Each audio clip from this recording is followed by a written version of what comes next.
William Carter had spent his entire life rising before the sun, long before the roads of rural Iowa stirred awake. The land was not just his livelihood, it was his responsibility, his promise, and his quiet companion through decades of labor. Every line on his weathered face told a story of early mornings, aching hands, and choices made not for comfort, but for duty. William was not a man who spoke often about sacrifice. He lived it so naturally that it became invisible, even to those closest to him.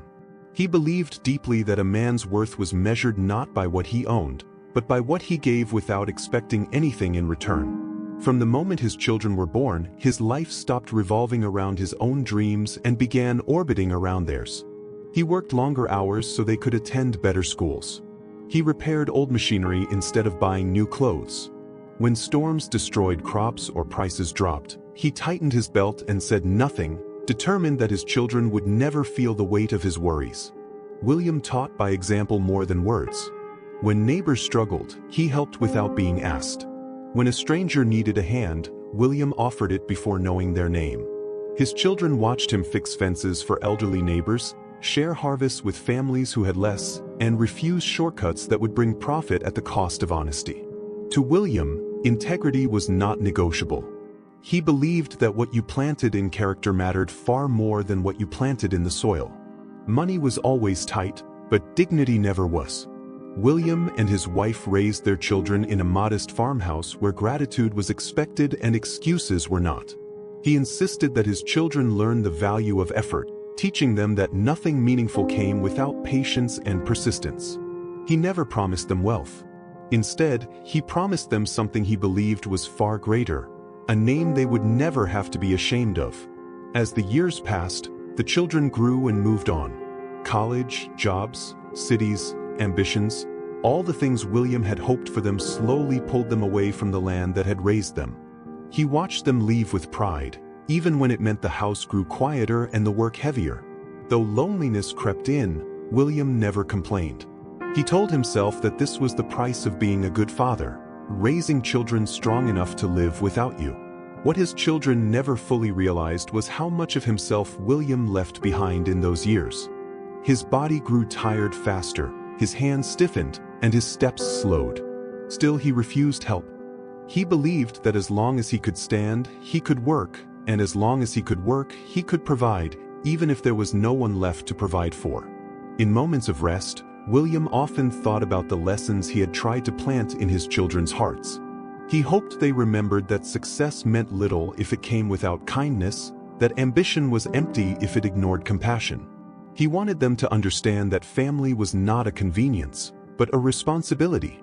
Yet he never demanded gratitude or loyalty. In his mind, love that had to be asked for was not love at all. There was a quiet pride in William, but it was never loud or boastful. He measured his success by the character of his children, not their achievements. If they were honest, he felt rich. If they were kind, he felt fulfilled. And if they remembered where they came from, he felt at peace. Even as his strength declined, William held firmly to his values. He refused to sell land to developers who wanted to cut corners. He declined deals that promised quick money but compromised his principles. To outsiders, it sometimes seemed foolish. To William, it was simple. Some things were worth more than profit. In his heart, William believed that life always balanced its scales, even if not immediately. He trusted that kindness left echoes, that integrity carried weight beyond what the eye could see. He never expected repayment for the good he had done. He believed that the reward for living rightly was the knowledge that you had lived rightly. By the time old age crept fully into his bones, William Carter had little in terms of savings and even less in comfort. But what he carried within him was heavy in a different way: years of honesty, countless quiet sacrifices, and a lifetime of putting others before himself. Whether his children understood it or not, William had given them everything he had. And in his eyes, that was more than enough. As the years caught up with William Carter, the strength that once defined him began to fade quietly, almost without permission. Tasks that had once felt effortless now demanded careful pauses. His hands trembled slightly when he lifted tools, and his breath shortened after walks that used to clear his mind. For the first time in his life, William felt the unmistakable weight of needing help. It was a humbling realization for a man who had spent decades being the one others depended on. He believed, perhaps naively, that this was the moment when family naturally stepped in. Not out of obligation, but out of the bond he had spent a lifetime nurturing. With hesitation and pride struggling inside him, William reached out to his children, expecting reassurance, warmth, or at the very least, presence. What he received instead were careful conversations, distant voices, and promises wrapped in excuses. His eldest son lived in Chicago, immersed in deadlines and commitments that never seemed to end. He welcomed William at first, but it quickly became clear that there was no room in his carefully scheduled life for an aging father. William felt it in the sighs, in the silence during dinners, in the way his presence seemed to disrupt rather than complete the household. Though he had a bed to sleep in, he felt like a guest who had overstayed his welcome. The second son, settled in Dallas, spoke often about responsibilities and financial pressure. He insisted he cared, but care came in the form of brief phone calls and delayed responses. When William stayed with him, he was gently but unmistakably reminded of the inconvenience he represented. His slowing pace clashed with the urgency of a household that had no patience for weakness. William kept his discomfort to himself, choosing silence over conflict. In Los Angeles, his third son prided himself on independence and personal freedom. He believed life was about forward momentum, not looking back. William sensed that to him, aging was something to be managed, not honored. Conversations felt shallow, and time together felt forced.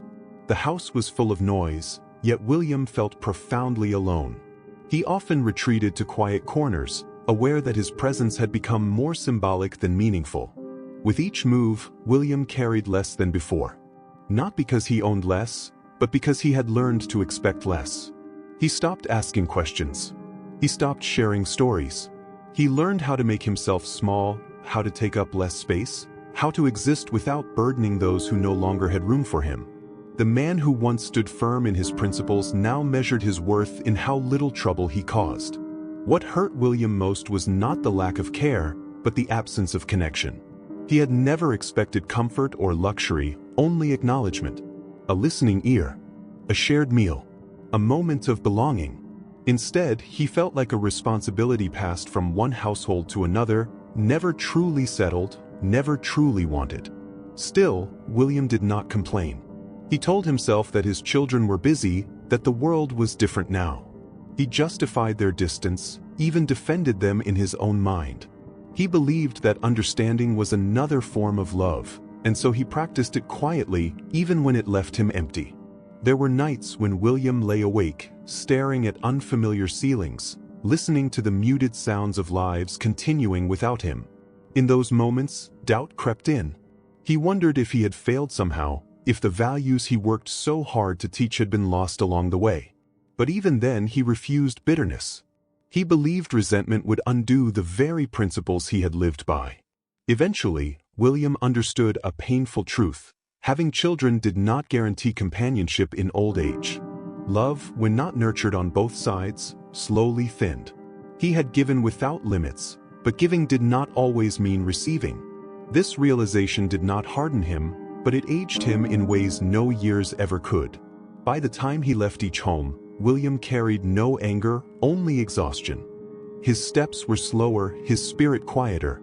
He had places to stay, but nowhere to belong. And in that loneliness, he learned the most difficult lesson of all, that being surrounded by people did not protect a person from being alone, especially when the heart had been quietly left behind.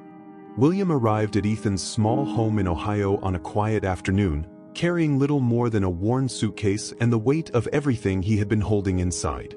The house was modest, the kind that showed signs of careful maintenance rather than luxury. The paint was slightly faded, the porch creaked when stepped on, and the yard was simple. Yet the moment Ethan opened the door, something shifted. There was no hesitation in his voice, no calculation in his expression. He smiled, stepped forward, and embraced his father as if he had been waiting all along. Ethan did not ask how long William planned to stay. He did not talk about space, schedules, or inconvenience. Instead, he took the suitcase, set it gently inside, and said, "You're home." Those words carried a weight William had not felt in years. For the first time in a long while, he was not a guest. He was not a burden. He was a father being welcomed. Ethan's life was far from easy. He worked long hours at a local warehouse, often returning home tired and sore. Money was tight, and every expense had to be considered carefully. Yet none of that showed in the way he treated William. He adjusted his routine without complaint, waking earlier to prepare breakfast, slowing his evenings to sit and listen. He noticed the small things, when William's hands shook, when his steps faltered, and responded quietly, without making his father feel weak or dependent. What set Ethan apart was not wealth or success, but presence. He listened when William spoke, even when the stories repeated themselves. He laughed at memories that others had grown tired of hearing. He asked questions not out of obligation, but out of genuine interest. In Ethan's home, William felt seen again. Ethan's wife welcomed William with the same warmth. She made space not just in the house, but in her heart. She treated him with respect, speaking to him as an elder whose life carried meaning. Together, they created an atmosphere where dignity came naturally, not as a favor but as a standard. Days took on a different rhythm. Mornings were slower, filled with quiet conversations over coffee. Evenings brought shared meals and simple laughter. There were no expectations placed on William, no reminders of what he could no longer do. Instead, there was appreciation for who he was and what he had lived through. In that environment, William's exhaustion began to ease, not because his body grew stronger, but because his spirit finally rested. Ethan never spoke about sacrifice, yet he lived it. He gave up overtime hours so he could be home more. He postponed personal plans without resentment. When medical appointments became necessary, he rearranged work schedules and sat patiently in waiting rooms, never once making William feel guilty for the time or effort. Love, for Ethan, was not expressed in grand gestures, but in consistency. William noticed the difference immediately.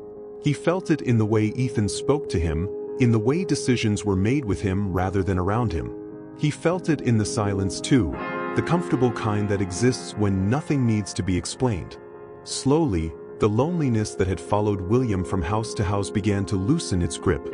One evening, as they sat on the porch watching the sky darken, William realized something he had not allowed himself to feel before: peace. It was unfamiliar, almost surprising. He had spent so long preparing himself for disappointment that he had forgotten what safety felt like.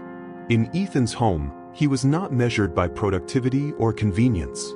He was valued simply for being. Ethan never expected anything in return. He did not ask about inheritances or future rewards. He did not hint at gratitude or recognition. His care came from a place that was uncalculated and sincere.